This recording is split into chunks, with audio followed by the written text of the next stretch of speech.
Mesdames, Mesdemoiselles et Messieurs, je vous retrouve aujourd'hui, me voici donc sur votre petit écran. Aujourd'hui, nous avons comme actualité Ebola, une maladie très dangereuse qui ravage l'Afrique de l'Ouest. Le monde entier est en état d'alerte. Plusieurs compagnies aériennes ont cessé de desservir cette région à cause de cette maladie. Dans quelques instants, le détail. L'Afrique et le monde sont en état d'alerte maximum. L'épidémie d'Ebola qui ravage ces derniers jours l'Afrique de l'Ouest fait couler beaucoup d'encre.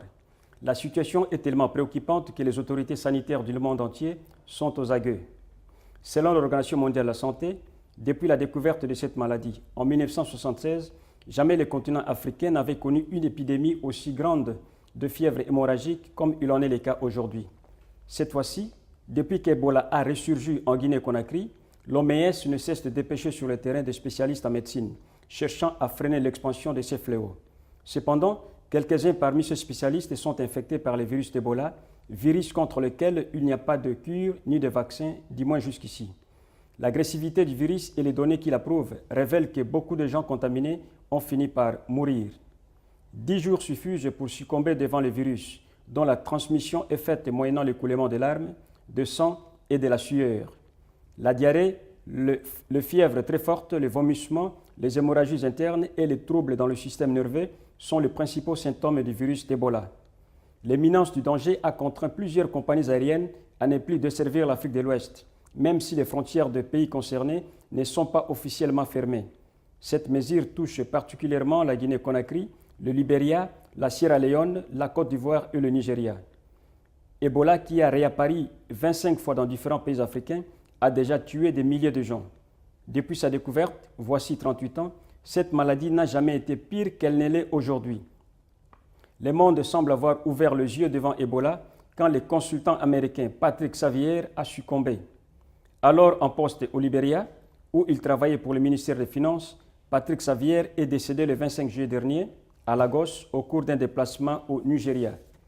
Dès lors, Ebola a attiré l'attention du monde entier. Les États-Unis, la Grande-Bretagne, les Hong Kong et l'Espagne sont en état d'alerte maximum. Depuis qu'Ebola a refait surface, il a déjà emporté plus de 900 personnes, tandis que 1300 autres sont infectés par le virus. Cette épidémie a vu le jour pour la première fois en 1976. C'était simultanément dans la région de Nzala, au Soudan, et dans la localité de Yamboku, non loin de la rivière Ebola, en République démocratique du Congo. Le nom d'Ebola vient donc de cette rivière. Malgré les progrès technologiques réalisés dans le domaine de la médecine et de la pharmacie, l'origine d'Ebola demeure un mystère. Toutefois, le virus de cette épidémie a déjà été trouvé chez certains animaux, tels que la chauve-souris et le singe, dont les viandes sont consommées par de nombreux Africains. Selon l'Organisation mondiale de la santé, en Afrique, faute de précautions au sein des familles et le manque d'informations ou encore des questions culturelles, voire l'ignorance, peuvent répandre davantage le virus d'Ebola, dont la mortalité varie entre 56 et 90%. Aux États-Unis, le Centre de contrôle des maladies qualifie de dangereux le virus d'Ebola. Le gouvernement de Washington a mis en état d'alerte tous les hôpitaux américains. En Espagne, un prêtre catholique a été extrait de l'avion qui l'a mené du Libéria au moyen d'une bille protectrice. Le prélat est le premier citoyen porteur du virus à fouler le sol européen. Enfin, au reste, le monde est aux aguets face à Ebola. Le directeur du Centre américain de contrôle des maladies a déclaré devant le sénateur que pour barrer la route au virus, il était donc temps d'agir.